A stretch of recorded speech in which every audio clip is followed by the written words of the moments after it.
Let me tell you a story. Once upon a time, a man got fucked.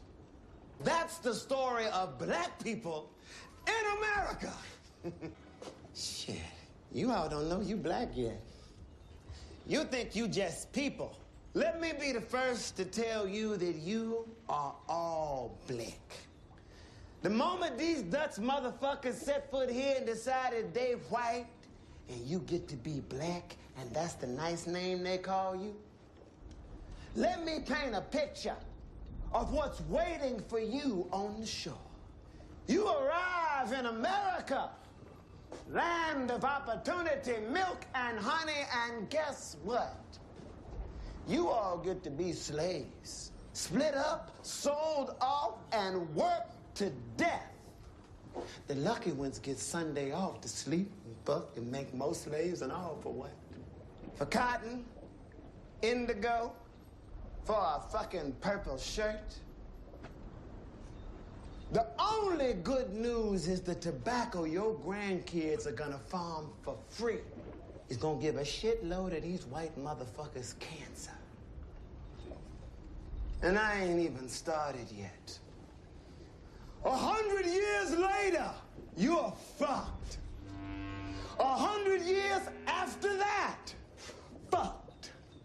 100 years after you get free, you still getting fucked out of job and shot at by police. You see what I'm saying? This guy gets it. I like him. He's getting angry. Angry is good. Angry gets shit done.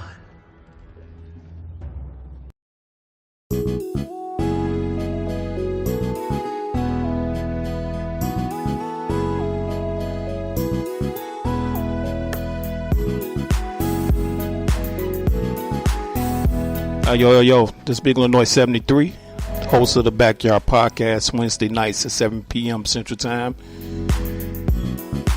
on the Built for This network. Check us out. Hosted by yours truly, with my panel, my fam. We got the sister Kim Webb, the brother Dre MC1, the brother Anuliel, and the brother HRap B. No topic is off limit. We laugh and joke. We get serious. Try to be informative. Check us out. Once again, that's the Backyard Podcast, Wednesday night, 7 p.m. Central Time. Let's go.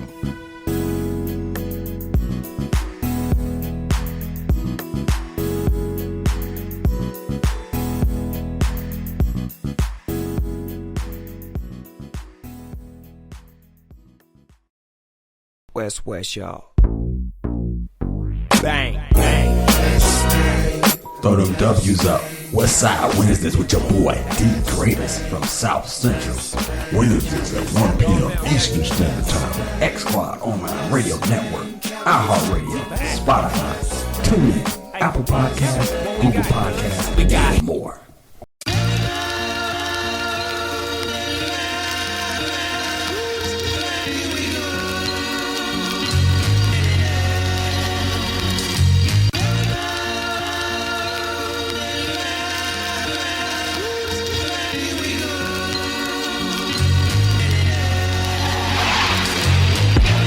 Yo, this is Afro, a.k.a. All Flows Reach Out, and you're listening to Built for This Network. Yes, sir. From the building, stay bomb.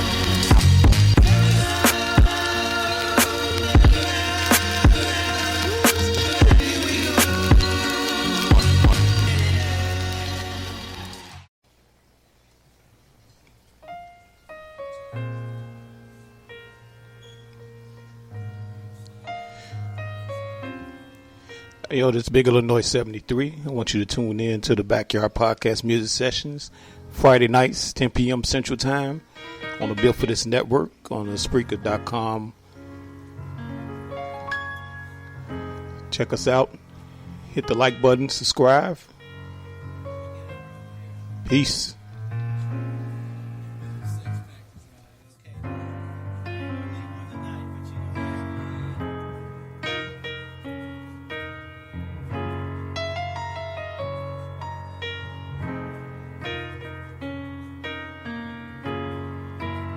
It's so real.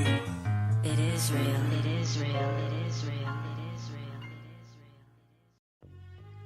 Former NBA player and wellness advocate Jarnell Stokes is the owner of Stokes Superfoods. Stokes Superfoods brings the purest form and highest quality products to those who want to turn the tables and take responsibility for their health. Educate people on the power of returning to nature and the holistic inner self. Our products cannot heal any disease alone, but we're here to assist in the healing process for both the mind and body. Stokes Superfoods are highly recommended. For more information, please click on the link in my description box below.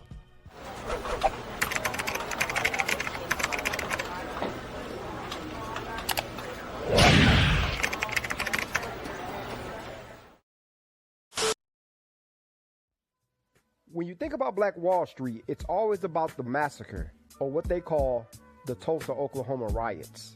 We hardly ever talk about who are the major players in Black Wall Street and how everything came about. What most people know about it, that it was a successful black community. White folks got mad over it and they destroyed it. But let's talk about how everything came together. And before we get started, I want to remind you to go back and check out my first video on Black Wall Street where I cover the riot. Inside Black Wall Street, a dollar circulated 36 to 100 times. And a dollar stayed inside of the community for a year. That is legendary. And no community, anywhere on earth, I don't care where you name, has ever been able to accomplish that. A man named Ottawa W. Gurley, or O.W. Gurley, and John Baptist Stratford, or J.B. Stratford, were two of the big names responsible for Black Wall Street. They were able to convince black folks to pool their resources together for a better economy. They bought up all the land, and they got it popping. They built homes, schools, grocery stores, anything that you can think of, anything that comes to mind, they had it. They even had their own planes. And both of them had their own hotel. They named the street Greenwood Avenue after the town in Mississippi where a lot of black folks were coming from. O.W. Gurley was born in Huntsville, Alabama on Christmas Day, 1868. He moved to Oklahoma in 1889 during the land rush, and he came to Oklahoma with a mindset of black empowerment. During this time, Negroes in the tens of thousands moved to Oklahoma because they saw a mecca for the black establishment for Black Wall Street. J.B. Stratford came from Kentucky, and he moved to Oklahoma in 1889 as well. He also came with that same mindset. Black empowerment. These brothers even had their own banks. See, white folks didn't like that. They didn't like going to black banks to borrow money. The apartment buildings they built, they only rented out to black folks. Their hotels were for only black folks. Everything was black. And all of their businesses competed with the finest businesses in Oklahoma. They were either right there with them or they were dominating them. White folks didn't like that. O.W. Gurley and J.B. Stratford took advantage of the oil industry. As the oil industry boomed, black folks from everywhere were moving to Tulsa.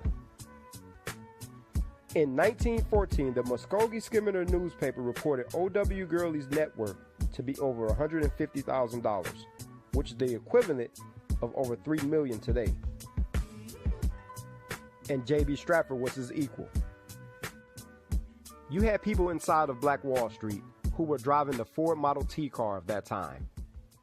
From that era, equivalent today is like driving a Rolls-Royce Phantom. O.W. Gurley was also a sheriff's deputy. Don't let what happened during the riots fool you as if we just laid down and didn't fight back. Go back and watch my first video, and I'll tell you what happened. But speaking of that, we always protected what was ours. We fought to the end. Whether we were outmanned, outgunned, we still fought. Like I always say, we have never laid down and accepted slavery. Never. And we've always fought back. And even after slavery, anytime we're met with violence, we respond. Men and women inside of that Greenwood district, they carried guns on them. And many disputes was settled by shootouts. One day, JB was walking through the Greenwood district. A white man pulled up on him and started harassing him. Started laughing at him and making fun of his skin, talking about how black he was. JB snatched him up and put the bangs on this dude. Beat him to a bloody pulp and left him laid out bloody.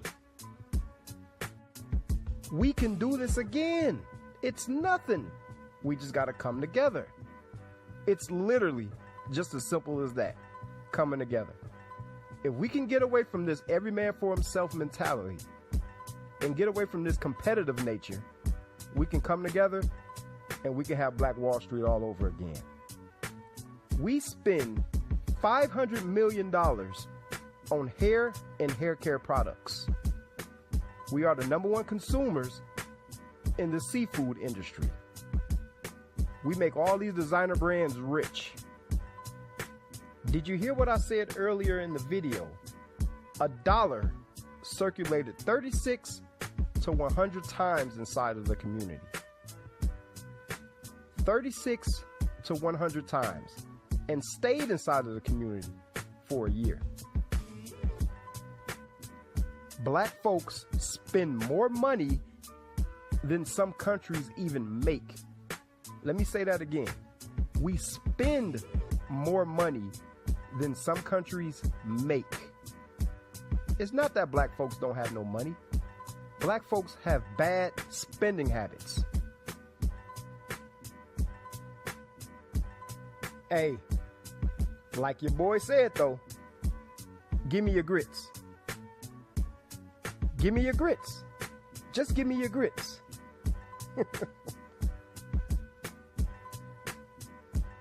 Please follow the History with No Chaser Facebook and Instagram page.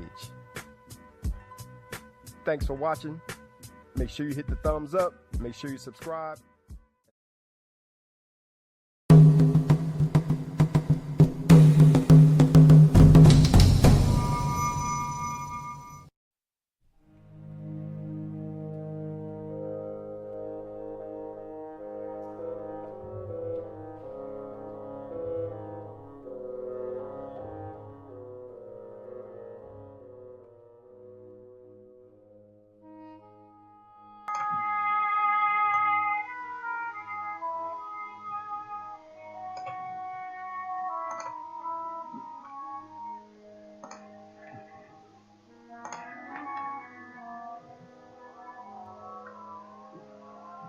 Good afternoon. It's your man HRap B.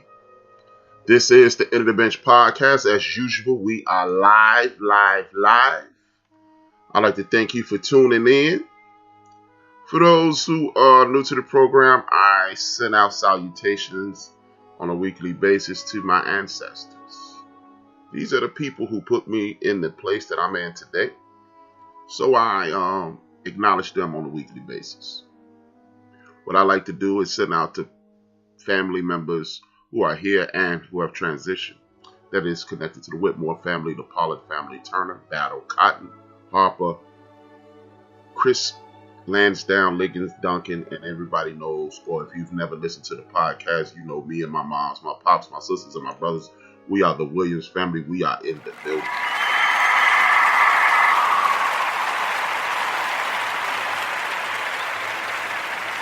In the event that you want to watch the show live, I am broadcasting, simulcasting live on YouTube. You can go to the End of the Bench podcast, End of the Bench network on YouTube. I'll put the link in the chat room momentarily. And thank you for tuning in. And this is on Built for This Network. I am HRap.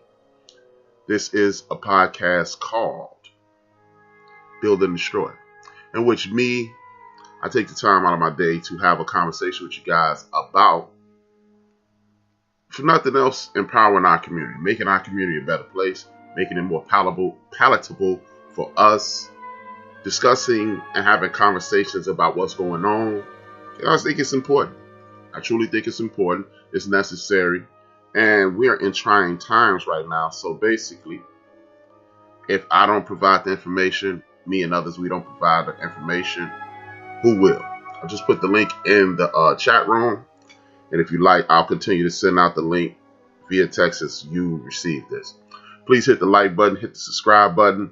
Do what you have to do.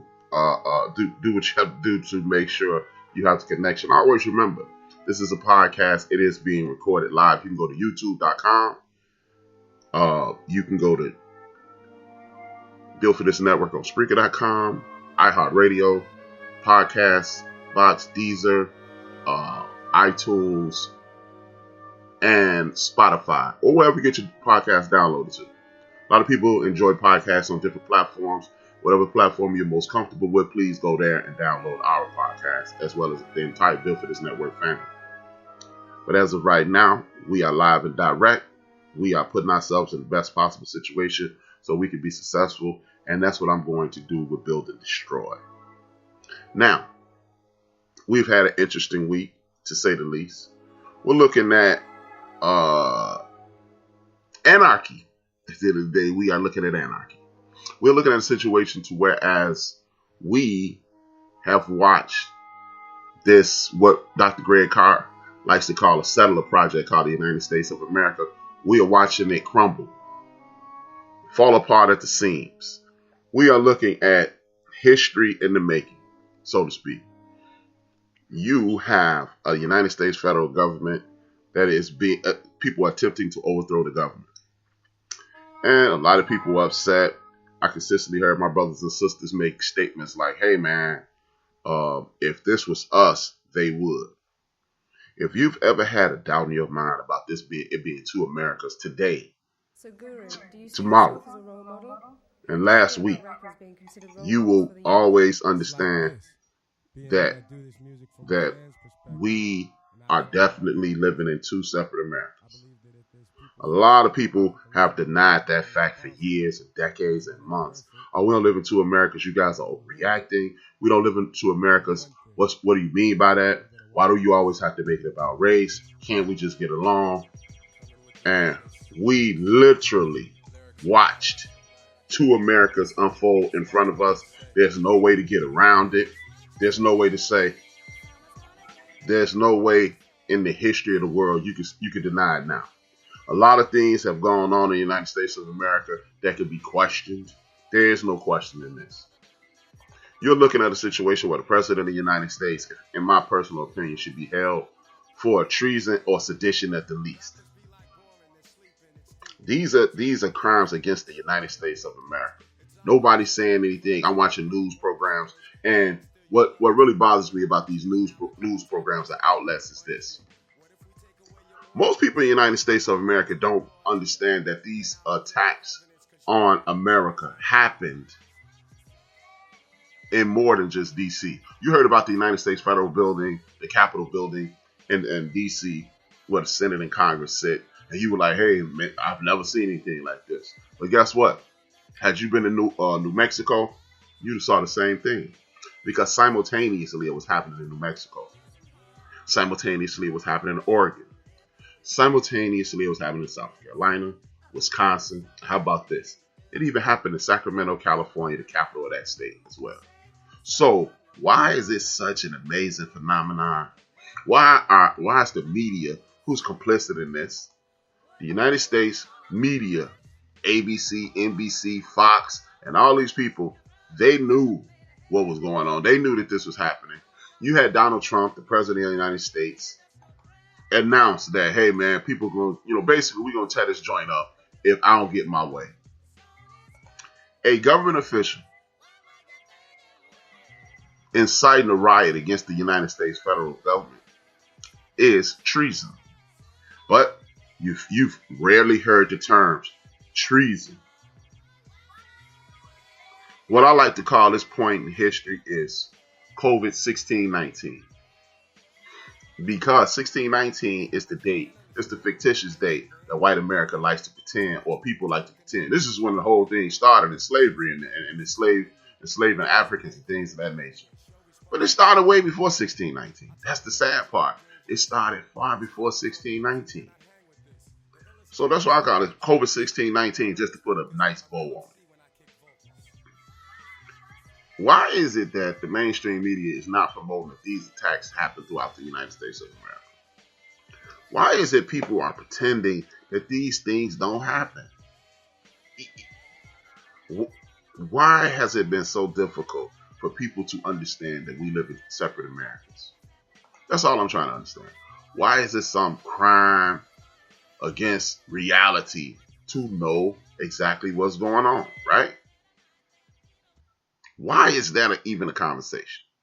You know why? Because when things are falling apart, no matter who you are, and obviously no matter who you are and where you live, nobody wants to look like a failure in front of the entire world. But seeing how everything, the powers that be have made everything available to everyone, you see it now. I would really, you know what, I'm opening up my phone lines today, 773-797-2409. I would really like to hear the voices of those people who used to call me a racist. Why are you so angry? You know, those people. I like to hear from those people today. Because all those people, a lot of those people were texting me all week. Man, you used to talk about this all the time. You used to do this and you used to do that. You said this and you said that. Where are those people at today? Because it's a sad commentary when you're looking at a situation to whereas there's nothing in the United States history, nothing documented. And I would argue with anybody that you can't find anything that says anything but the United States of America hates me and people who look like me. But everybody in the world, it seems like everybody in my community was shocked. I can't believe that.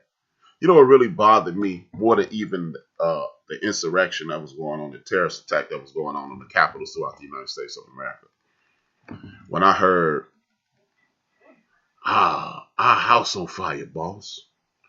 How can our country is under attack. Our Capitol buildings are under attack. We have to do something about this. I even saw some brothers and sisters write on Facebook, you see this? This lets us know that black on black crime got to stop. I would love to hear from one of those people. What in the hell does this have to do with black on black crime?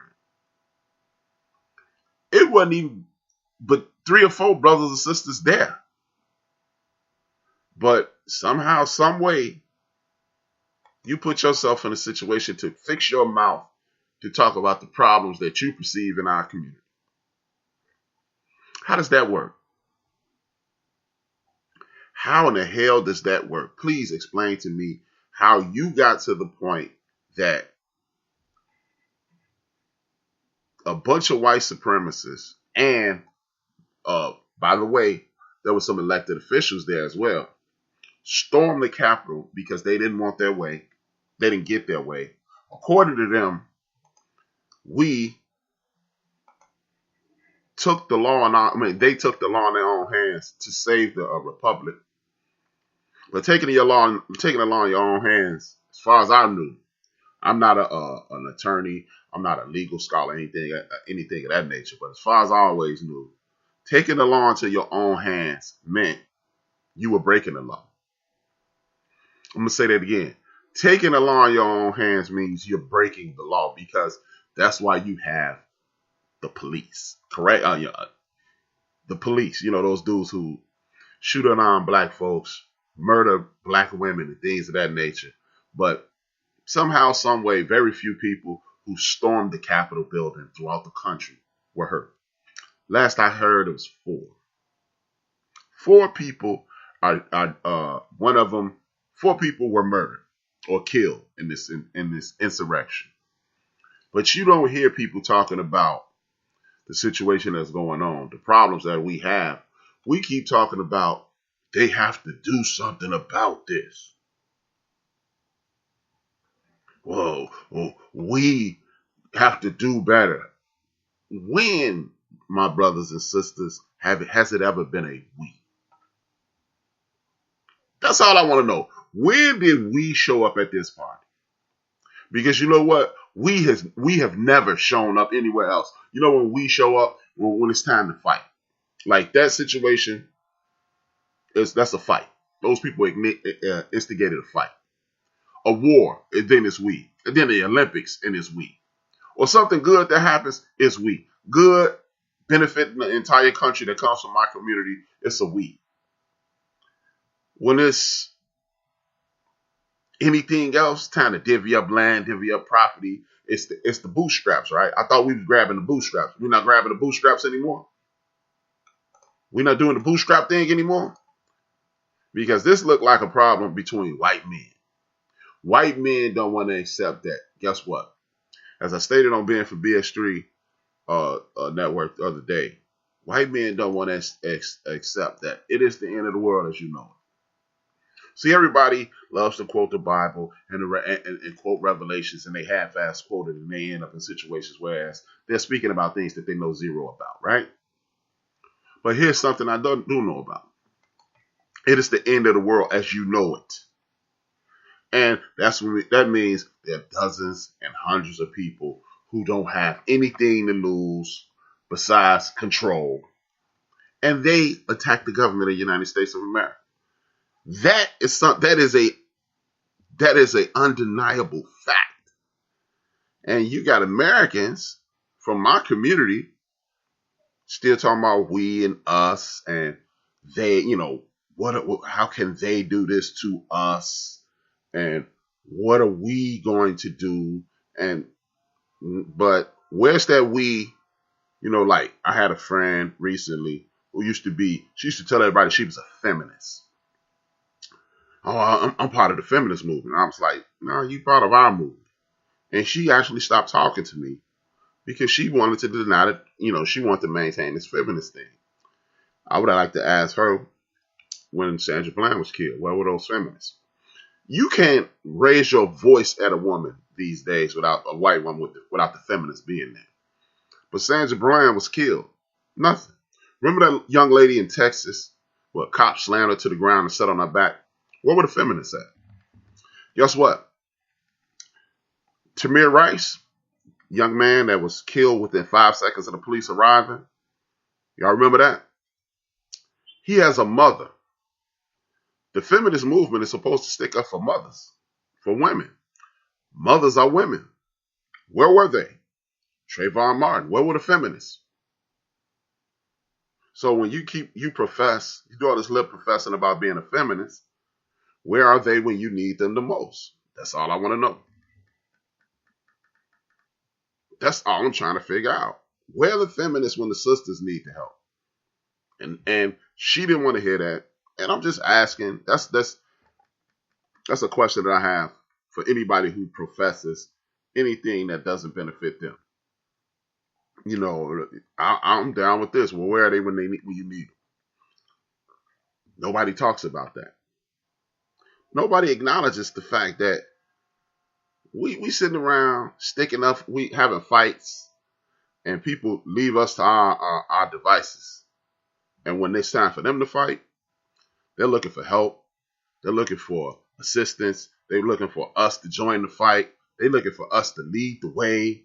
They're looking for us to do a lot of things. But when it's time for us to fight, hey, black people, hey, you complain too much. Hey, black people, see black on black crime. Hey, black people, look at Chicago.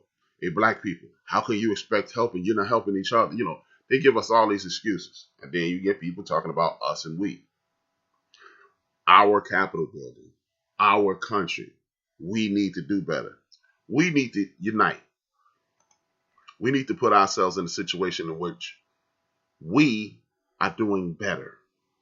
And we need to stop with the foolishness about other people helping us. Because their help is not coming. You have people in shock and in awe, and I can't believe this, and I can't believe that, and look at this. If it would have been us, we'd have been killed. So, some of you good old folks, good old American brothers and sisters who wave flags and tell people like myself we're over the top, what you gonna do now? Now that, some of those good old people that told me, see, Sandra Bland shouldn't have been talking back anyway. Well, if Sandra Bland shouldn't have been talking back anyway, what about the dudes who stormed the Capitol? You had a stupid ass white supremacist put out, an innocent woman got shot today. I don't hear anybody for Black Lives Matter speaking. An innocent woman didn't get shot. A woman who stormed the Capitol as part of something, we don't even really know what this is. Because anytime you storm a Capitol building and the people who are supposed to be guarding the Capitol building taking selfies, you're complicit. Again, I'm not a legal mind. I'm not the guy. I'm not the guy who knows everything about the law. I'm not that guy. But that sounds like accessory after the fact. If you stop and take a picture with a bank robber and don't grab him and hold him or help apprehend him, you are an accessory to that crime. Plain and simple. Say what you want to say, do what you want to do. That's just the way I see it. Again, I have a criminal justice degree. I don't have a legal degree. I don't have a law degree. But tell you what, next time somebody murders somebody in the hood, I want you to stop and take a picture with the dude who you saw murder somebody and watch you end up in cuffs. Because, by the way, just happens to be your job to guard the building. Serve, protect, right? Right, Mr. Police Officer? Right, but serving and protecting has nothing to do with taking selfies, being part of something, and allowing people to walk away from it. These people are so brazen that you had a young white, I don't know if he was a boy or a man, I don't know how old this guy was, young white guy, walk up to a reporter, show her that he had a small cut on his hand, give her his name, and then turn around and spell his name so he can get it right. Help me understand how that happens. You enter a government building unauthorized. You are part of a siege, and you have the unmitigated gall to walk up to a person on live television, tell them your name, and tell them what you just did. Help me understand that, people. And you got people, then you got some of the stupidest people in the history of the earth. Hey man, some of those people were Black Lives Matter. If that was Black Lives Matter, I'm not even going to dignify that with a response. Why even do that? Why would I even acknowledge that foolishness? But help me out, brothers and sisters. Y'all, again, I've been called a hater of other communities. I've been saying, hey man, why can't you just help people get along? And I've been telling people for decades, literally, I'm not exaggerating. I've been telling people for decades, it ain't fair, it ain't the same, and I don't understand what you're talking about. Seriously, I've been saying that for decades, and people look at me like I'm using drugs. Oh, rap, man, you tripping, man. See, man, that's what I'm saying. You need to learn how to calm down and get into a better place. And this, that, and the third. You know what I mean? I hear that I've been hearing that for 25 years. I've been hearing that for 35 years. Oh, man, my favorite line is this. And this is usually from a family member. why do you hate white people so much? I don't hate anybody. But when I realize that there's injustice, I have to document it. And when you running around talking about our and we, and people go out of their way to screw you and me, I have to say it. And if you don't want me to say it, that's cool. I understand. See, it's comfortable being ignorant. Ignorance is comfortable as hell. I don't give a damn who you are. It is extremely comfortable to live in the world of the unknowing. Thank you for the people who have transitioned over to the YouTube page. Much love to my man Big Illinois, my man Joe, my man D Great. Much love. Thank you very much. Thank you, thank you, thank you.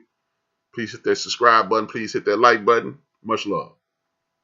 But as we're doing this, everybody's looking at me, But again, I would have bet dollars to dimes that nobody was going to call me and say, damn, man, you were right. I knew that wasn't going to happen to begin with.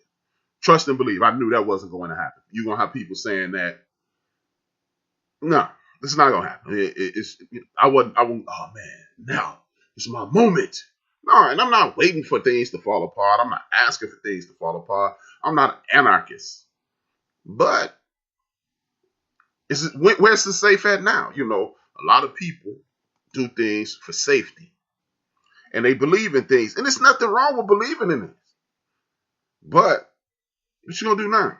Because I was looking at the Spreaker page a second ago, and I saw my man RC say, this isn't the end of it. And it's not. It truly is not the end of it. So then what do you do? When you realize this isn't the end of it, what do you do then? When you realize this is the beginning, and I've bought a one-way ticket into BS land, then what you do? Because that's what you've done. Because now you don't have no other choice.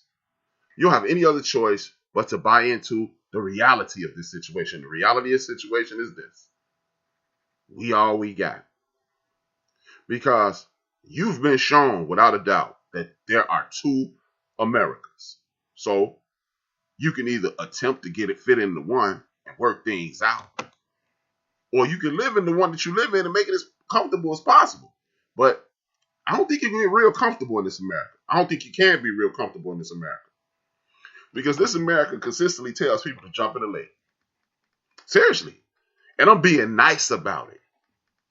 That's almost insulting to what's going on when I say, people saying it tells people to jump in the lake. Because it really tells people to go to hell or KMA. I'm trying to use less profanity. I've got some people who listen on a regular basis, and profanity is not polite to their ears. So I'm accommodating them. If you don't like it, so what? Don't listen. People, oh man, why don't you curse?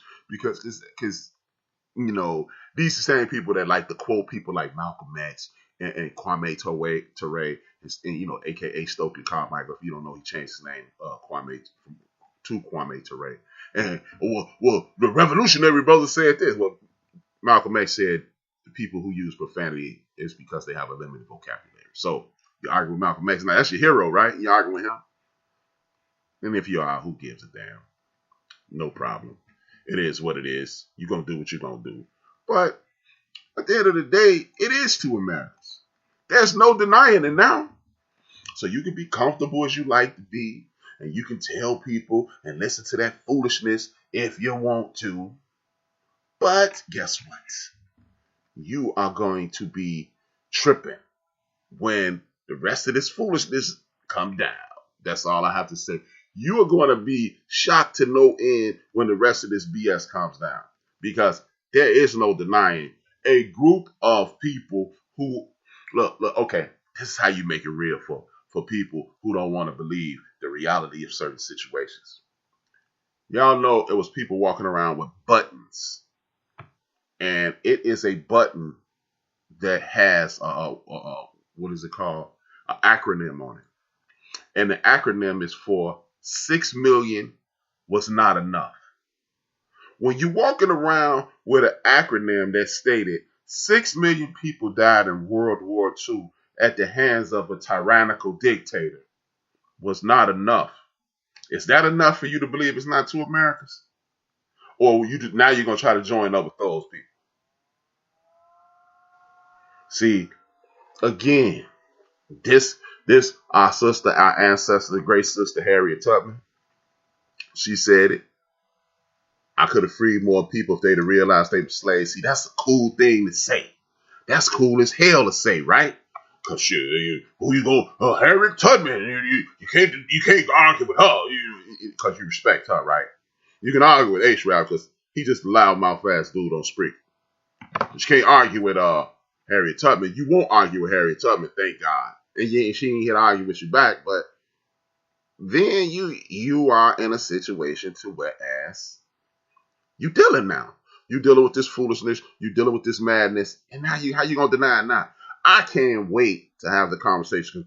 Brothers and sisters, understand that conversation with me that I'm going to have with the brothers and sisters about what's going on is going to happen. This conversation going to happen. See, you got to look at it like this. That was just a few of them. That conversation. And I'm going to sit back and just listen. Because I'm not going to start that conversation. I'm not going to seek out that conversation. That's a conversation that there's no way in hell I would even entertain having. So some of those people going to listen to me. They're going to see this is what I'm saying, B. And I'm just going to listen, man. I'm not going to retort. Because if you are attempting to make sense out of nonsense, what the hell am I doing talking to you? What the hell am I doing talking to you? Because you're nonsensical. You make zero sense. You an ass. You're an ass. Because now you're defending anarchists. Because I can't wait until I hear these words. These are the words that I'm waiting to hear, and I know I'm going to hear them real soon. You can't blame everybody for the misdoings of a few people. No, those few people that actually took action in Sacramento, California, in Oregon, in New Mexico, in Wisconsin, in South Carolina, and in D.C., those people represent more people in America than you really want to be comfortable knowing it. That's the part that's kind of sad and scary to me. You want to believe that you don't live in a country in which most of the people that inhabit the country don't like you. Yeah. You don't want to believe that because then you're going to have to do something. You're going to have to pick a side. It's the side of evil and it's the side of good. It's us versus them.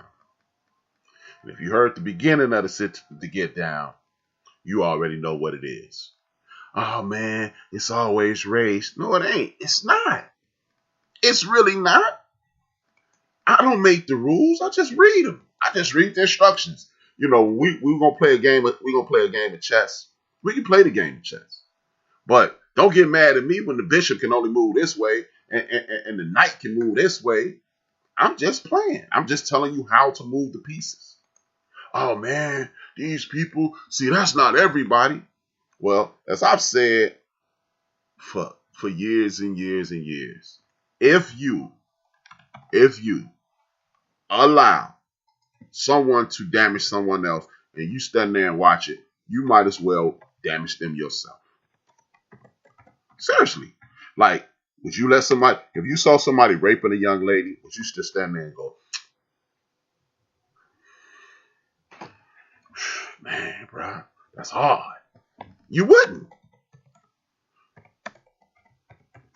You wouldn't do that.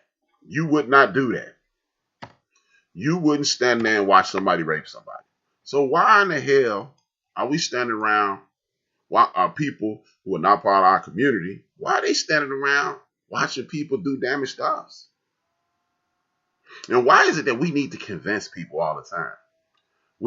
Through this chapter, book, and verse, there's a century and a half of documentation of the damn treatment of the people in our community. This isn't new. Nobody's sitting around going, this never happened. Or, well, I can see if it happened. At one point in the United States of America, it was 1,200 people being lynched that look like me and you on a regular basis. 1,200. There's one picture. It's one town in Indiana. Can't think of the name of it. I think every black person of age, if you were born from 1980 going backward, 70, 60, 50, 40, you've seen this picture of a brother hanging, and he has a white shirt on, some black pants. He's hanging, and there's a bunch of people around the town looking at it. That was commonplace. Get this. At one point during these protests, you had people asking for parts of that black person's body and take it home, put it on that mantle.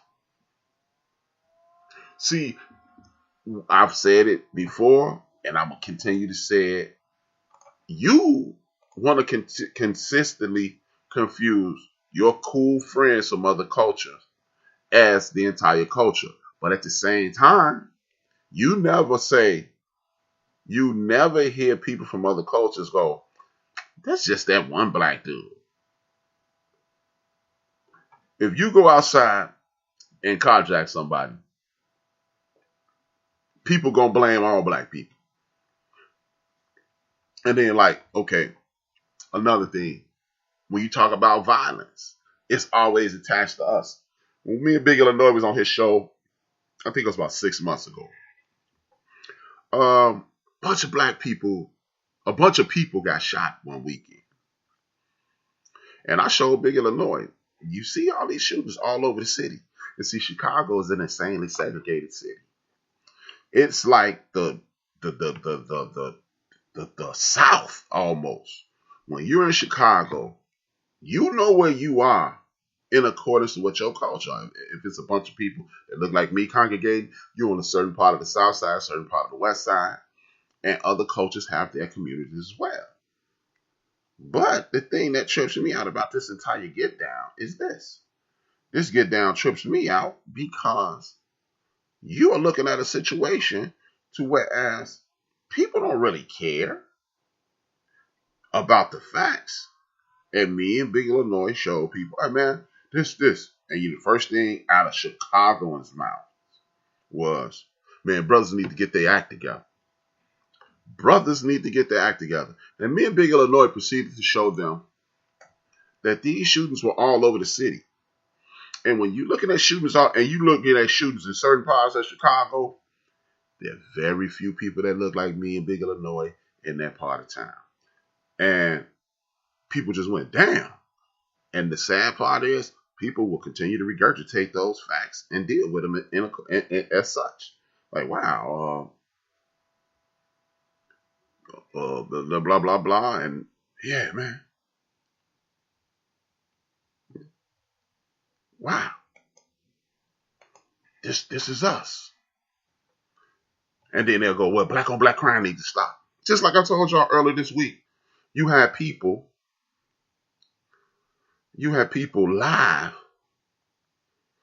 live on air saying black people need to get their act together after watching people storm the Capitol building. And you ain't see any black people. Let me tell you this one thing. This blew my mind during the George Floyd uprisings. I had a relative. And remember, I don't know if you guys remember this. It was this older white man. He got the hell beat out of him by a mob of young people. Do I want an old white man get the hell beat out of him? In some cases, yeah, but I ain't know this white man, so forth and so on. This white man jumps out of his car with a crossbow. He starts hollering out. He jumps out of his car with a crossbow. He starts yelling obscenities to the group. And you just hear one guy who sound like a white guy. And if you know how you sound white, stop it. You sound like a white guy. And this guy said, fuck him up. And the crowd rushed him. He was bloodied. He was battered. He lived. He was okay. Ass kicking ain't never hurt too many people. Just a traditional ass kicking ain't never just hurt nobody. But with that being said, with him saying, fuck him up, they beat him up. He went to a reporter and literally said, a bunch of black people beat me up. Now at this point, I'm like, you deserve that ass whooping. Wish they get you again. I'm just keeping it funky, man. I mean, it is what it is. I'm just telling you how I feel. So this relative is watching this with me, right? This relative that is watching this news program with me literally said this. You ready for this? This relative looked me in the face and said, it was some black people. Now, it looked like about 30 people kicked this man's ass. And you saw one black dude reach over 4 people and hit him. He might have been the only black dude out there. And that relative looked me right in the eye and said, it was a black dude out there. This dude just said, a mob of black people beat me up, and you picked out the one ink spot. No disrespect to the brother. And said, yeah, him. And that's what we're going to be doing in regards to this uprising, this damn insurrection. By the way, if you don't know what an insurrection is, it's an act. It's a physical act against the government. Basically, a mutiny. And what happened? Nothing. People went home. People were allowed to go home and kick it with their children. And remember, hey, watch this. Remember at the beginning of the George Floyd thing and things went awry in Chicago and our young brothers and sisters were called thugs. They were called animals.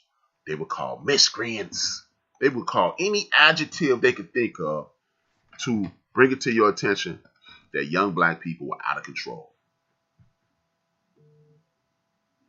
My man RC just said, 1-800 blame a black person, but he used the N-word. But you don't hear this about these people. And again, I'm going to say this, and this is the last time I'm going to ever come out of my mouth with this.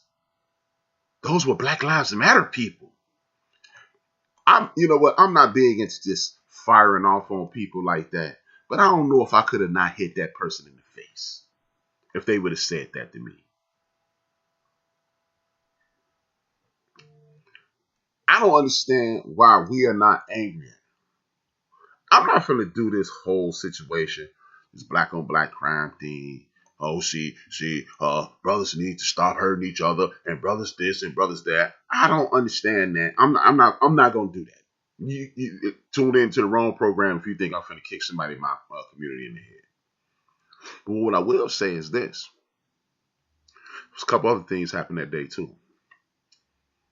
Now, for all you guys that sit around and say, voting don't count, we gonna see if it will count. But see, the thing is, voting is like controlling a criminal enterprise. You just can't tell the criminals to do this. You have to make them suffer the consequences for their actions.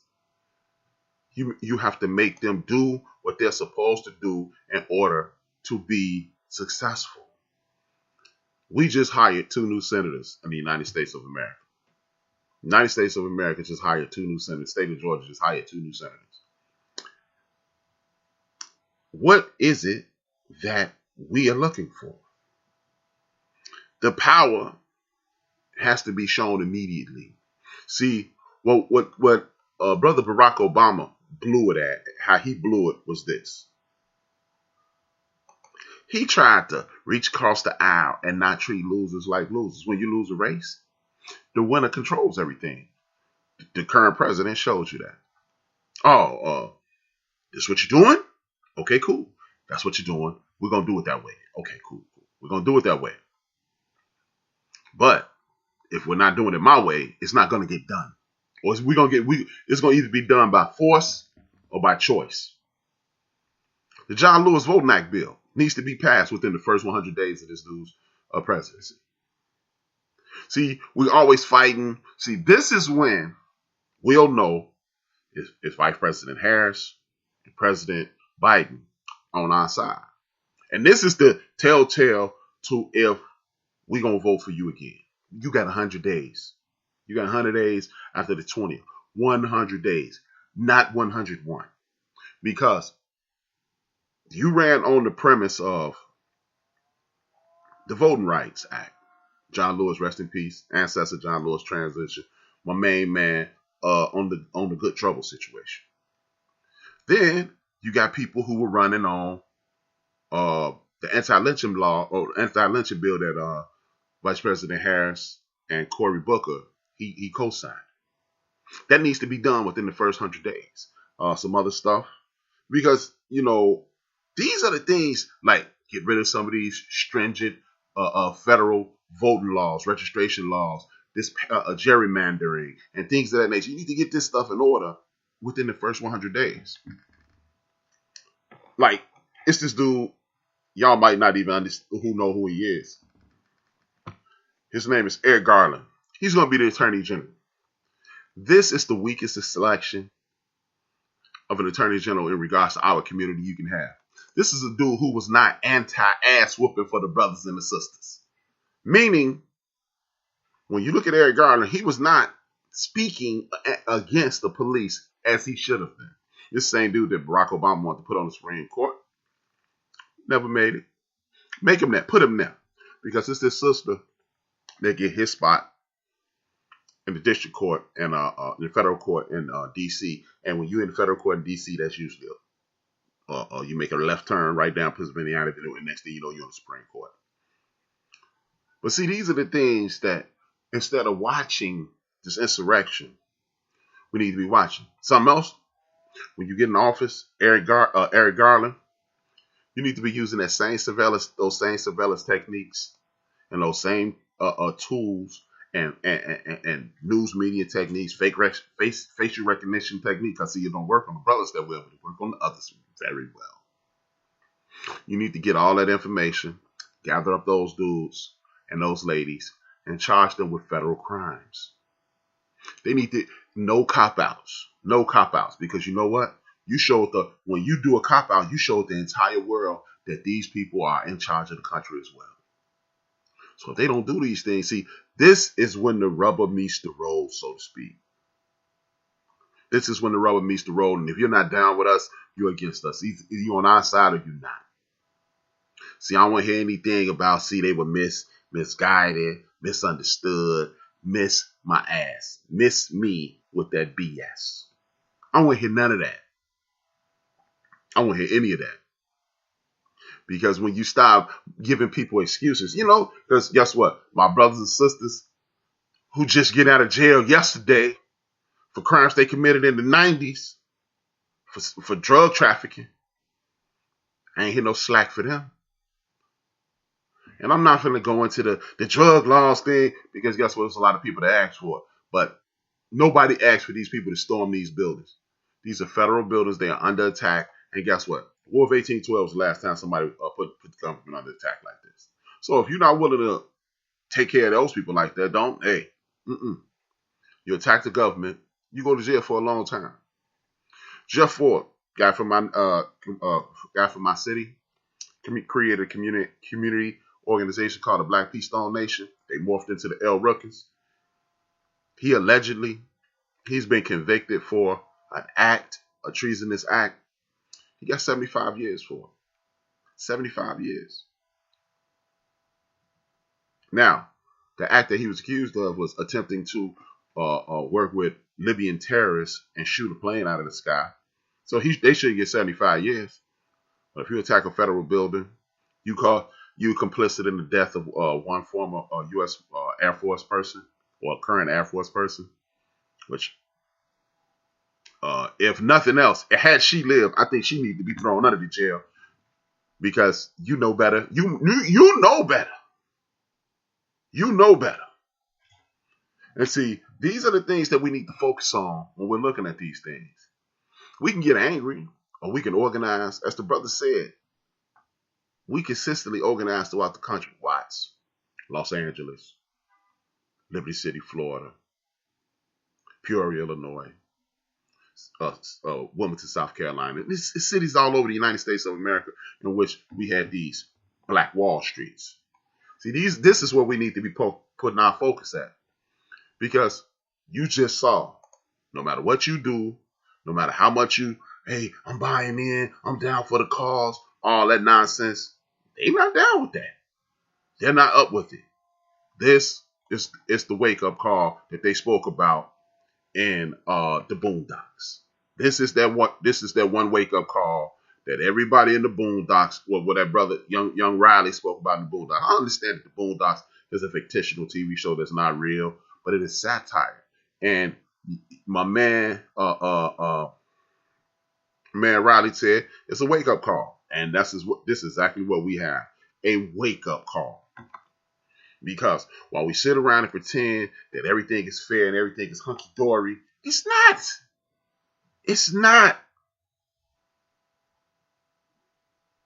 Exactly. My man Big Illinois just said the same thing. Can't get too comfortable or you'll get that N-word moment real quick. And believe it or not, this was that moment. There's no denying it now. Well, in the 50s, it was racist. If the only way you mean if at the 50 mark of every hour for the last 400 years, then that's the 50s. But nah, man, it ain't never, and you see it's never gonna stop. See, these are violent, devious people. They are angry for what reason I don't know. They are bent on destruction. The fact that you brought a Confederate flag in a federal building, that's like double treason. You brought the flag of the treasonous South into the United States federal government building in the midst of an insurrection that the United States president called for. Nobody wants to talk about that. My man said he invited them. That wasn't an attack. They got invited. And you know what the first thing I thought about when I saw that get down? I thought about all those guys 10, 12, 15 years ago. Actually, 20 years ago. What is it? Yeah, it's 20 years old. 20 years ago. No, actually 19 years ago. It's 19 years. No, actually it's 20 years ago at the end of this year. I thought about all those conspiracy guys from 20 years ago. They used to say, that they cleared out all the buildings on all the people on all the floors of the World Trade, so many people didn't die as they should have died, and all that conspiracy hoopla. Where the cops at? And when Mike Brown got shot, they had tanks and planes and buses and dogs and alligators and all this other stuff to stop them people with Mike Brown. Up in Minnesota, you saw all the latest military get down. But in D.C., where the nation's capital, where the president of the United States live, where the vice president is, where Congress and the House of Representatives and all these people who run the country, that's where they are. Y'all ain't got no damn tanks. Y'all ain't got no military there. What about Camp David? It's up the street in Pennsylvania. Yeah. So are you telling me if somebody attacks the damn country, it ain't nobody that's gonna stop it? My man DJ Mad Knox, welcome to the show. Said to quote my man Earthquake, if Biden administration did not prosecute Trump, we definitely need new leadership. No man or woman is above the law. Or is it a law? Shout out to DJ Mad Knox. Exactly, man. Donald J. Trump needs to be locked the hell up. I'm here to tell you. Donald Trump needs to be locked the hell up.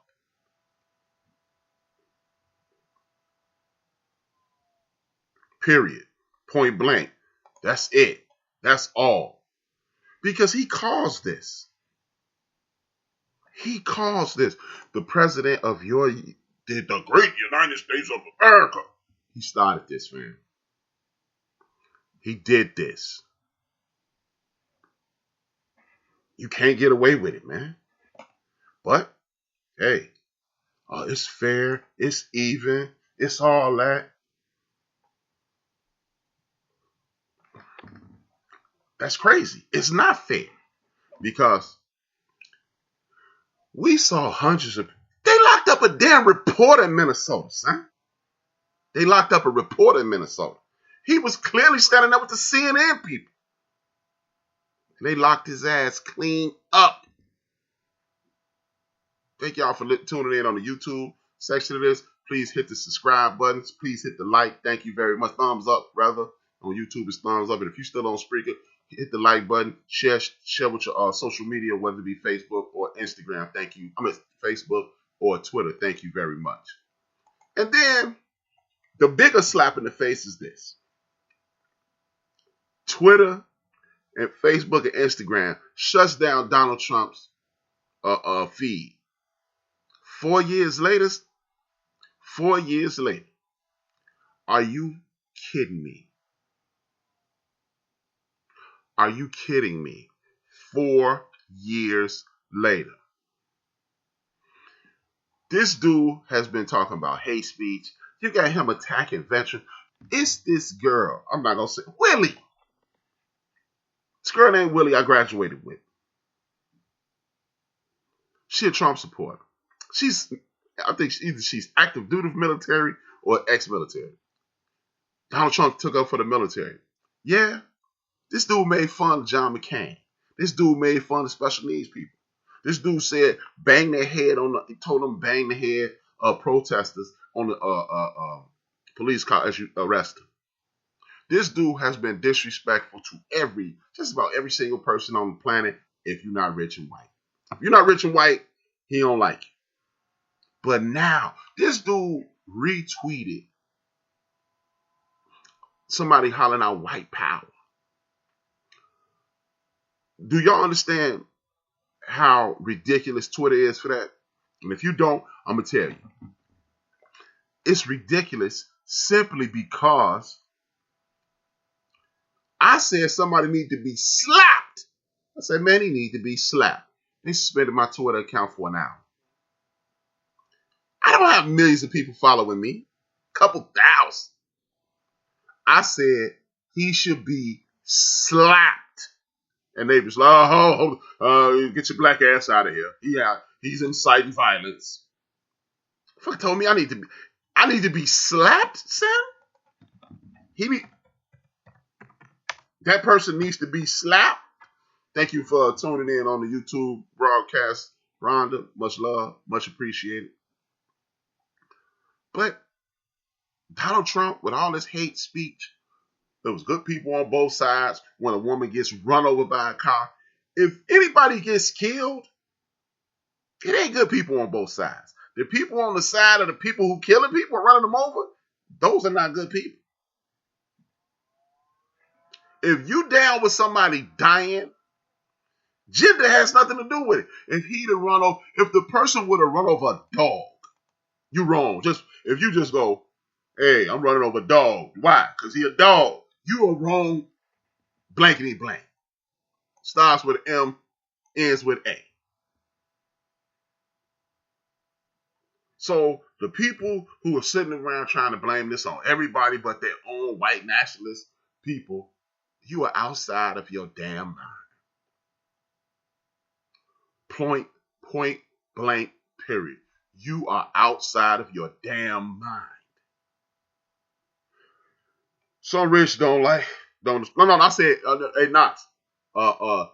He likes rich people. A lot of them don't like him because according to David Letterman, Donald Trump isn't as bad as he's just playing to people who he know will like him. And he thought the celebrities and everything would run up behind him and they were like, no. We need no parts of that madness. So, again, if you are not down with it, you complicit. I find it interesting that folks are applauding Twitter and blaming for banning Donald Trump.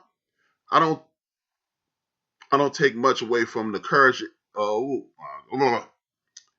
It don't take much courage. It don't take much in the way of courage to do it now.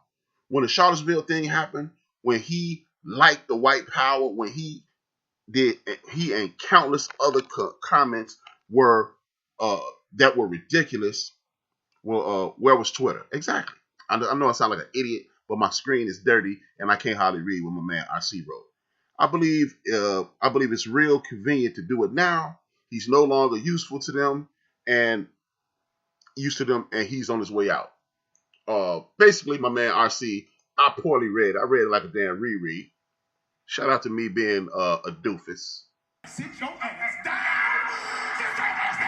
And basically RC saying, don't be applauding these people for getting rid of this dude in the 11th hour. They made a ton of money. Y'all made, as they say, you made a shit ton of money off his rhetoric and his hate speech, and now all of a sudden it's too much. Now, what people don't realize is, myself, I just found it out my damn self, the man Donald Trump, one of his biggest supporters, one of the people who dumped the most money in, just bought Twitter. Which I'm in the midst of going, do I need to shut down my damn Twitter account? I ain't lying. I love Twitter, man. It's a lot of fun. I got people from all over me and Europe, people in Europe, people in Africa, people in South America, people in Asia. I'm talking to everybody all around the world. I think it's super dope, but it needs to be something. I don't know, man. And maybe this new dude, maybe he's distancing himself from it. I don't know. I'm in a complex situation. Do I continue to help the beast feed hate, or do I get rid of it? I don't know. It's a good tool for my show. That's how I've had fans and listeners and supporters. Excuse me. Supporters and people who enrich my show, because you're not fans. Y'all not fanatics about this. And I never want you to be fanatics. Family members and supporters is all I'm talking about.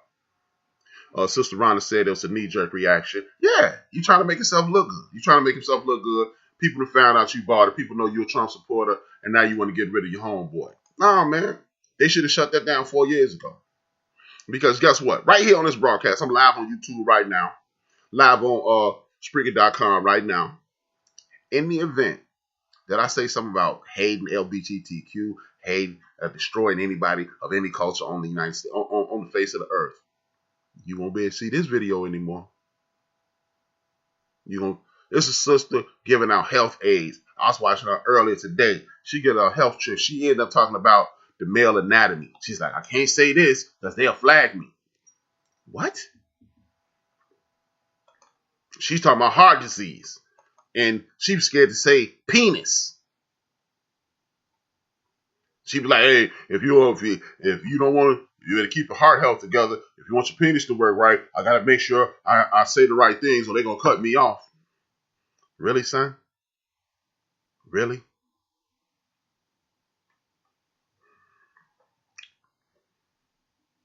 But again, man, for those who are not just bamboozled by this madness called the Donald Trump administration, understand what you're dealing with, man. Oh, man, I got to get me a pair of glasses. It's over. They will shut it down before the end of the broadcast. Oh, yeah. They would. It would be over. They would shut this joint down. I'd be sitting here like this, talking to myself, drinking it on these lounge shots. Understand me. But seriously, man, it's just it's a horrible situation. But this is the time in which we, as a community, need to come together and make this work for us. Because you can say, I'm an angry black man. HRap, you're angry. You're looking at this, you're overreacting. No. You're not going to trick me into that. I'm not going to fall into that trap. I'm not going to fall for the banana net. I'm not going to let you put the banana in that tailpipe. I'm not going to do it. You got police brutality. You got guys who beating up on the police. You got guys who storming the Capitol. You got guys who continue to preach hate speech. You got guys with anti-Semitic buttons on their shirts. That's so many crimes. That's so many crimes against humanity right there. It's ridiculous. Seriously. But we still got people that's making excuses for this. Folks, I continue to tell you this every week. every freaking week, I beg people to pay attention to HRap B. Pay attention to what I'm saying. I'm not just pulling these things out of my behind. These are things that I've looked into. These are things that I paid close attention to. These are things that are important to me. We, as a community, we need to start seeking out black businesses. We need to start reestablishing communities. We need to start galvanizing and putting ourselves in the best possible situation to survive. There are thousands of black businesses that we need to start supporting. Now, I sound hypocritical, but I'm not going to say, oh, the black on black crime. I'm not doing that. I say this every week. We need to seek out black businesses. And if you've had a difficult time with a black business, so damn what? You've had difficult times at McDonald's, KFC, Burger King, Popeyes, all the fast food chains. You had a difficult chain at chain pharmacies, CVS, Rite Aid, Walgreens. You had difficult times at grocery stores, Piggly Wiggly, and all the national chain, all the chains throughout the South, and wherever you at, you've had difficult opportunities. Well, you've had difficult interactions with the people who work there. Having a difficult interaction with an employee at a place of business isn't mundane to black people. Stop it, man. I am just asking you to exercise the same grace with the next community as you do with your own. I mean, your own community as you do with the next. I'm jacked up because it's crazy. It's crazy. You got people that will lambaste us from our community, and they'll call themselves pro-black. Guess what? You don't have to agree with one word I say to hit the like button and keep it moving. You don't hit you could disagree with 50% of the stuff I say, and you can call in and talk to me about it, and we can move forward. But to have a bad interaction, or HRap said something I didn't like, and now all of a sudden, oh, what's up, Don? What's good, brother? Much love, much love. You don't have to agree with everything I say. We can disagree without being disagreeable. You don't have to cut Built for This network. Number one, Chief Rocker, he has a dope show. He's less aggressive than me. Don't listen to my show. Tune in Monday mornings. He ain't not going to be on this Monday morning. He got stuff to do. But tune in on Monday mornings. Engage with Chief Rocker. Engage with DJ Mad Knox on Theory of the Culture, him, Chiz, and Earl. Engage with Big Illinois and Joe on the Tuesday Sports Show. It don't mean cut off Built for This now. Oh, man, them brothers over there, I don't like what they do. You don't have to like me, man. I don't need no more damn friends. I got too many. I don't keep up with the friends I got, and I got great friends. But what I do need you to do is, guess what? Give you an example. I'm from the lower north side of Chicago, Illinois. I was born on the west side of Chicago, Illinois. From the lower north side of Chicago, Illinois, though. Old Town, whatever, Cabrini Green, whatever you want to call it. Well, guess what? Me, Big Illinois, and Sister Rhonda right here in the chat room, we didn't eat a lot of McDonald's growing up. We ate at Jerry's. Served the same stuff McDonald's sold for cheaper. It wasn't a McDonald's in our neighborhood because we wouldn't go to it. We went to the big chain grocery stores, but primarily we went to this one grocery store owned by this brother named Terry. We make fun of him now, and as we older, man, Terry had this, he had dust on the food, ha, ha, ha. But you know what? We spent our money with him. And if you're dumb enough to fall for the whole, hey man, the world ain't built like that, then I'm going to call you dumb. Seriously, you're dumb. I'm not saying you may be dumb, you kind of dumb. You're dumb. Because that's the way the world works. People support each other. Like, you know how, like, my man D Great, he from Los Angeles, California, South Central Los Angeles to be exact. I ain't gonna forget his address or nothing. That's where he's from. The largest shopping area in LA is the most productive shopping area in LA is Rodeo Drive, where all those high-end places are, Gucci and all that stuff. That's where the people with the big money shop, right? This is a secondary shopping district, and it's a place here the same way. It's called Magnificent Mile, Michigan Avenue, right? That's where all the big time shops are here in Chicago. Louis Vuitton, Gucci, Dooney and Burke, Burberry, all that stuff, right? It's on Michigan Avenue. The second largest shopping center in Chicago is on 26 between California and Cicero, the Mexican area. They got the Mexican food. They got the Mexican restaurants. They got the Mexican nightclubs. They got Mexican thrift shops. They got Mexican fashion. And ain't nothing wrong with that. Nothing is wrong with that. You know why? Because that's the way it's supposed to be. Now, you want some real good tacos, you take your ass over there. I ain't never had no problem with the Mexican brothers over there. Hey, what's up? What's up? You go get your food and you take your ass home. And guess what?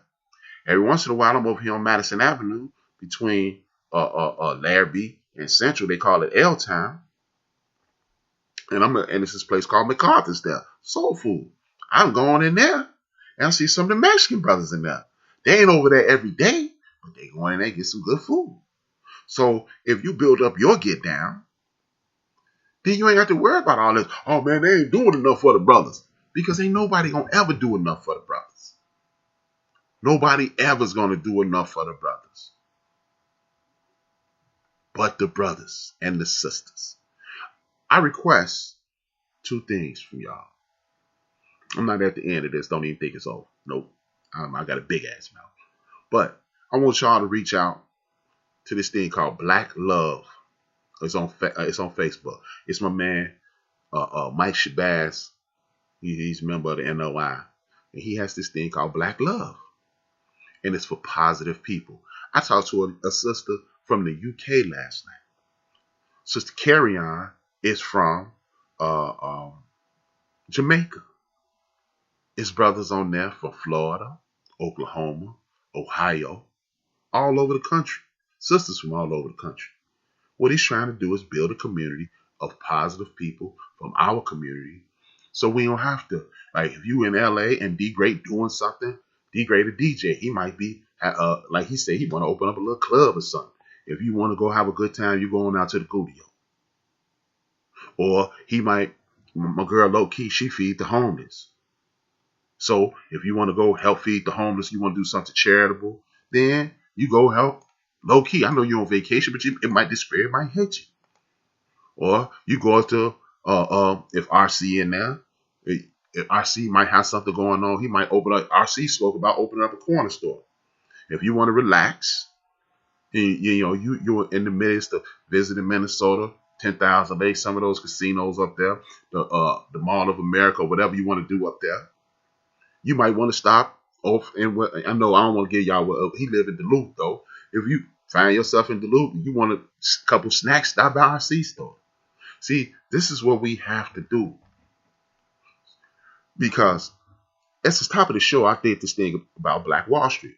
It's called History No Chaser. If you want to get some of that stuff without HRap, I need you to go to, let me tell y'all the things on YouTube. Thank y'all for supporting me on YouTube as well. But if you want to get some of this stuff, this information that I be disseminating without me, you know what I mean? I want y'all to go to, first and foremost, I want y'all to subscribe to Karen Hunter. Karen Hunter is one of the dopest people in the history of our community. I want you to go to History No Chaser, Afro-Marxists, Roland Martin, Home Team History, Black Excellence. These things will give you the information that I'll be sharing with you on a regular basis without, you ain't got to wait till Saturday, man. Enrich your mind now. I'm begging y'all, man. Y'all saw what happened to us this week, man. I am literally begging y'all. Y'all saw what happened to the Capitol building. Y'all see that you got news outlets that you didn't even, I bet you. Hey, I challenge anybody who in the chat room to go to the chat room right now and say, put in, yes, I knew. If you knew that the Capitol building and the capital of New Mexico, the capital of Oregon, the capital of California, the capital of Wisconsin, the capital of South Carolina, and the United States Capitol was all rushed at the same time this week. How many of y'all knew that? So this is why you need to be paying attention to me. This is why you need to be paying attention to Roland Marr. This is why you need to be paying attention to Greg Carr, Dr. Greg Carr, leader of Africana Studies at Professor Dr. Greg Carr, leader of Africana Studies at Howard University. This is why you need to be listening to Professor Karen Hunter, who is she got health and wellness. She got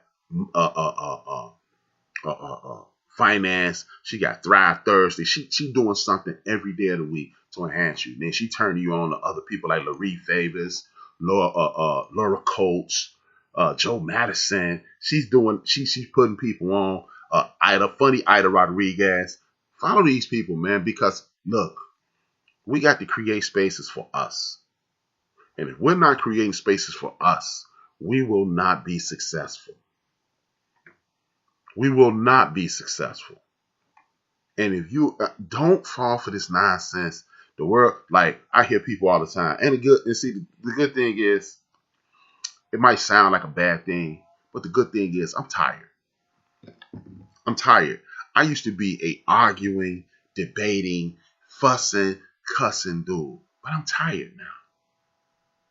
I'm not debating with nobody. I'm not trying to convince you of a GB thing. Either you want it or you don't. Period. I'm not as powerful as the man known as Jesus Christ, and everybody didn't agree and rock with him. So why the hell would you rock with HRap? I ain't even got my own original name on here. I took somebody else's damn name. So, but I ain't doing it no more, man. Either you down for the cause or you not. If you got African ancestry, I'm rocking with you super hard. And if you trying to rock with people with African ancestry, you trying to be a righteous person, I'm rocking with you. But I'm going with Team Us first. I'm going to tell you that right now without any equivocation, man. I'm not rocking with this nonsense. I'm sorry. It's time for good people to do good things and ride out like that, man. I'm not doing this nonsense no more. I'm not finna spend the next 50 years or the next 25, 30 years of my life trying to convince people that I'm a good dude and being a good black man is the way to go, and don't disrespect black women and help raise black kids. I'm not doing that either, because guess what? Either you gonna roll with that or I'm gonna move around you. We are on the ascend, man. Anytime my brother Mike could organize a group, an international group on Facebook, I have an international following. That means I'm a positive person doing positive things on the way up. You can sit right where you're sitting and complain, because I saw this on social media today. Anytime you complain, you praying to the devil. I'm going to say that again. Listen to that. Listen to that closely. Anytime you complain, you praying to the devil. You can pray to the devil if you want to, but just be away from us, man. This is a positive forum. I'm going to continue to add positive information about how to uplift our community, how to put us in the best possible situation. If you got some, man, if you're selling cakes, you hit me at HRap_B on Instagram or Twitter. Hit me up in the inbox at Brian D. Williams on Facebook. And we going to talk, and I'm going to put you on air, and you going to tell everybody about how good your cakes are. I don't give a damn what you're doing, man. If you're doing something positive, and you're doing something to empower yourself, your family, your community, in that order, I'm in. If you think you slick, it's going to, you know what? Oh, what if because we always got the what if people. But what if they on BS? Then it's going to show, and then we're going to leave you alone. Period. I'm not begging nobody to do nothing else no more. I've been arguing with people for more than 30 years. I'm tired. Either you're going to dedicate yourself to making your grandkids' world, your nephews, nieces, cousins' world better, younger cousins' world better, or you can sit there, continue to sit there and pray to the devil. Now, see, black people understand when you get to talk about God and the devil, black people understand that.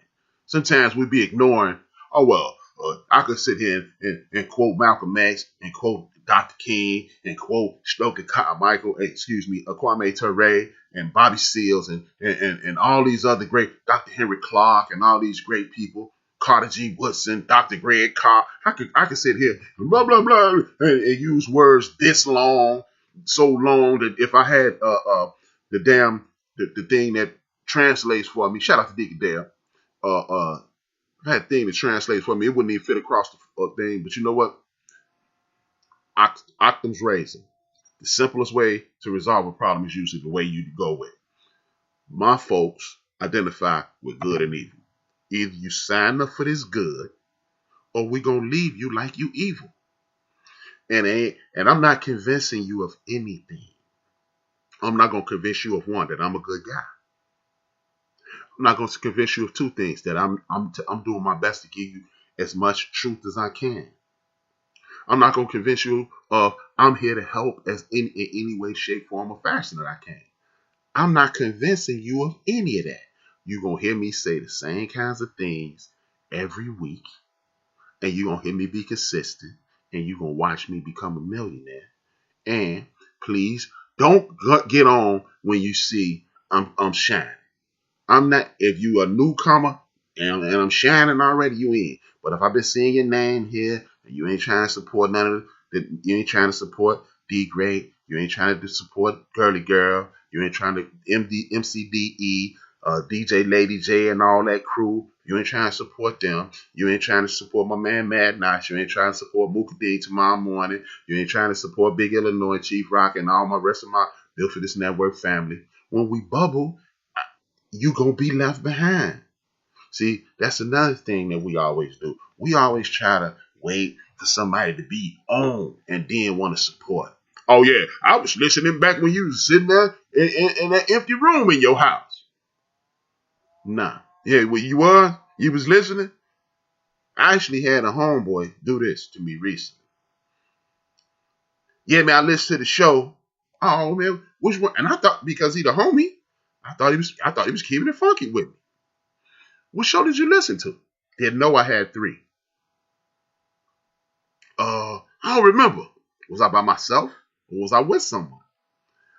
I don't remember. You don't remember if you heard 2 other voices or another voice? You don't remember if you heard Big Illinois, who was one of your homies too? You don't know if you heard Joe? You lying. I ain't telling him he was lying. I just knew he was lying. See, I'm tired. I'm tired. Y'all won. The people who are anti-me, the people who don't believe in me, y'all won. I'm going to shut my big mouth ass up. I mean, he think he know everything. And for those people, yep, I do think I know everything. Yep. And I do know everything. I don't think I know everything. I know everything. And if it's something that you think I don't know, tell me. Oh, that's it? Well, now I know everything because I knew everything but that. That's how I'm rolling from here on out. So people been asking for the OB. The OB is back. And Rhonda, Big Illinois, and Joe know. The OB, he used the word F and it ends with a U a lot. And that's how I'm feeling. Either you down for me and my folks, or you can kick rocks and flip-flops. I'm supporting everybody I can. I'm supporting everybody. That's why I give out information on everybody's show I can every week, because that's the way it's supposed to be, man. DJ Mooka D gonna be on tomorrow with the gospel get down. And then Raider gonna come on. And then D-Gray gonna come on. Then Monday gonna be wide open because Chief Rock got personal business to handle. And then Knox gonna be on. Then me and my boys, my boy Big Illinois, my boy Joe from Houston, we gonna be on. Then Girly Girl and them gonna be on. And then Emma gonna be on. Emma gonna be on between me and Girly Girl. And then MCDE gonna be on. They be dropping me joints. That's why I open up my pages to them.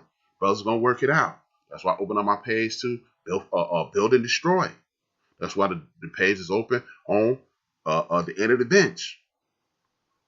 We got sports, we got entertainment, we got adult conversation. Mike got fellowshipping on Friday. I'm listening to Big Illinois tunes in the background. He be burning it down. DJ Mad Knox, Chiz, and Earl J. I forgot about my man Microwave on Tuesday mornings, Chief Rock on Thursday mornings, Microwave, D Great, Knox, and Big Illinois on Friday, Lisa on Saturdays, myself, Deacon Dale, and then 168 hours from now, I'll be back on. But either you down for the cause or you not. And I'm not, oh man, please, man, you gotta support. No more. No more. No more. I'm not ever doing that no more. I'm not ever doing that again. Oh man, hey man, you know I got a joint, right? Okay. All right, that's it. If you don't say, well, how I get in contact with him? All right, I ain't mad at hey. And it would be zero hard feelings. It would be zero hard feelings, man. I'm not gonna be mad at you. You're just gonna miss the train. And then I'm gonna treat you like a customer when the thing bubbles as it continues to grow, because guess what? We started off with 3 shows. 3 shows. Me, Rocker, Knox. Now I got 3 shows. Knox got 3 shows. Rocker got 2 shows. Big Illinois got 3 shows. Lisa got a show. So at some point, Joe gonna tell me to kick rocks and mess around, get his own show on the joint too. So I'm here to tell you, it's growing, and we are going to make a way for our people one way or another. And for those who don't know, Big Illinois will be on with his hip hop joint, unless he changed his mind. I know, it's just, he was just trying something out. But for those who don't know, Big Illinois be coming on within an hour or two with his hip hop joint. He doing it like D Gray. D Gray got the Love Jones battle, but Big Illinois gonna have the hip hop battles that he do on his own. He just gonna pick. Y'all already hit that up now. Y'all already said DJ Mukadeen on Sunday mornings. Y'all already hit that up. Yeah, big ups to Big Mad Knox for the support. But that's what we doing, man. We're not gonna do. And then I got another show in production. It's pre-production. I got 3 or 4 more interviews to do. And I'm gonna start releasing them joints. And it's about a living history of our community. If you got a senior, if you got somebody 55 years old or older who loves to talk, everybody got a blabbermouth aunt or blabbermouth uncle that don't want to talk, or a blabbermouth cousin. You got somebody who's been incarcerated who want to tell their story. You got somebody who doing big things. You got somebody who just came up with an idea 5 minutes ago and they a blabbermouth. Have them call me. Have them reach out to me. And I'm just gonna give you HRap number. What you can do is text HRap and say, HRap, I got a homie, a cousin, aunt, uncle, grandparent, or friend that I want you to talk to, and you're gonna hear me say,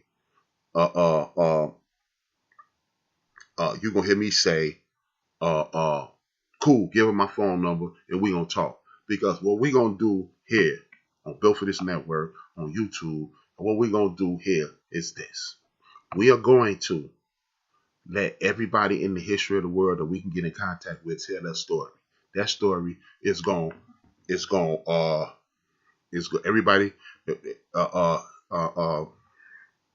everybody's story is going to be heard, and we're going to have a living history. I think that's my man Twan. I'm 99.9% sure that's my man Twan, Chi-Town in Texas. Big ups to Twan. Thank you for the support. Like I told y'all, man, I don't need no more friends. You see, I got friends in the chat room. I got friends in the chat room on both ends. I got friends who from high school who's hitting me up. I got mad love for people, and people got mad love for me. So either you can be a part of this train, or this train gonna run your black ass over. So with that being said, again, in an hour or so, my man, if we continue to support everyone, the sky's the limit. That's from my man Big Illinois. Thank you, Big Illinois. Hey, my man Big Illinois coming on shortly. Or not, just tune in. You get notifications. I send them all out. I don't like the chat room, y'all. That's why y'all be thinking I'll be listening. But I want y'all to continue. The Couch Potato Show is another good one. Thank you, RC. Much love to RC. Yes, the Couch Potato with me and D Great. I forget a show that I'm on. Straight reread. Like I said, tomorrow morning, DJ Mukadeen, or tonight, my man Big Illinois on the hip hop side of the game. You like hip hop music? You like good hip hop music? You listen to my man Big Illinois, he gonna burn it down. Even though he be dissing the Queen, he be playing a little bit too much Queens. Nah, I don't really appreciate that. I ain't hear no Showbiz AG. I ain't hear no OC. I ain't hear no KRS-One. I ain't hear no DITC. But that's a whole other situation. I'm dissing him and I'm messing with him. He know where I'm going with that. But he'll be on in a little while. And then you got tomorrow morning DJ Mukadeen. Tomorrow afternoon you got Rated for Life. You got Rated. Is it Rated Care? Rated? I think it's Rated for Life. Rated. Well, you got Rated. You gonna get the notification from me. It don't make a difference. Click the name. Support the brother. You're a good brother. Then you got my man D Great burning it down on the Love Jones side of the game. He got about 19 people pregnant. They don't want to say no name. Just say no name. That's how D Great roll. And then On the traditional Monday, you got number one Chief Rock Jersey firm. Talk about everything and their mama, having a good time. He laughing, he joking. He calling the football teams. He joking with the chat room. He's doing his damn thing. Then Tuesday morning, you got Microwave. You got Tuesday afternoon, you got DJ Knox. Tuesday evening, you got me and my crew, my guys, Joe from Houston and Big Illinois, and myself on the End of the Bench Sports. Then you got Emma. Sometimes D-Gray do a show, whatever he feels like. And then you got Gigi and Mandela Young. Adult talk is a lot of fun. And then Wednesday, I don't know if he's doing Westside Wednesday, but I'm gonna promote it anyway. Westside Wednesdays, D-Gray again. And then you got Deacon Dale, the happy hour. And then this will be the first show of the year this week. The Backyard Podcast, fun, informative, and camaraderie, man. It is what it is. And then Thursday, you got number one Chief Rocker. Thursday evening, you got DJ Mad Knox, me and D Great, the Couch Potatoes, and then Couch Potato D Great, myself, and Shelly Q. And then Microwave again, Friday morning, and Knox, Big Illinois, Lisa, myself, Deacon Dale, and Lisa, Deacon Dale, myself, and Big Illinois again. That's the whole week. Continue support, man. And guess just for the record, all the MCDE people, DJ Chuck, DJ Lady J, Delightful, it's a bunch of them. They're going to be posted in our groups. Big Illinois has a group. I have a group. Chief Rocker has a group. Everybody has a group that they're doing. Built for This Network has a page, and we promote throughout, man. So what we're going to do is continue to support each other. What we're going to do, man, this is the wake-up call. Y'all saw it. The alarm went off. Don't need a late pass. The wake-up call was here. White nationalist groups throughout the United States of America have, Thursday, Theoretical Culture. Damn, I forgot that. It's so much shit, man. And just for the record, Microwave, Deacon Dale, D Great, GG, they're not on my network. They're not on Built for This Network. They are people that we're supporting as well. So I need y'all to support everybody. Look, you only got one option. Stay black and die. That's the only thing you have to do. You don't have to do nothing else, man. So with that being said, man, I want to appreciate everybody for tuning in on the YouTube page. If you listen on the YouTube page, I need you to subscribe, tell a friend and tell a friend. Go back to the Spreaker page, hit the like, share on Facebook, share on Twitter, tell a friend and tell a friend. Please continue to support us. Oh, that's Mike Jackson. All right, my bad. Thank you. This is your man HRap B. This is Built for This Network. I'm out. 2 fingers, 1 word, and y'all already know I end every show by saying dream those dreams and man up a woman up and live those dreams. This life without dreams flows in black and white. Life with dreams flows in technical color and surround sound. This is HRap B. That quote is from Reggie O'Shea. Reggie is also known by Combat Jack. He the Podfather. He one of the dudes who made people like Ed Lover, Charlamagne the God, Premium P, and other people in the hip hop community do podcasts. He made podcasts stay fashionable. That's why I took that. Once he passed away, rest in peace, Reggie. He's an ancestor now. That's why he being part of my inspiration. That's why I used that. And then we get it cracking, man. Continue again. Big Illinois be on it a little while. He didn't say he wasn't. So Big Illinois will be on it a little while. He gonna burn it down on the hip hop side of the game. Much love to everybody, man. 2 fingers, 1 word. I am out. We are Built for This Network, for the strong, not the weak.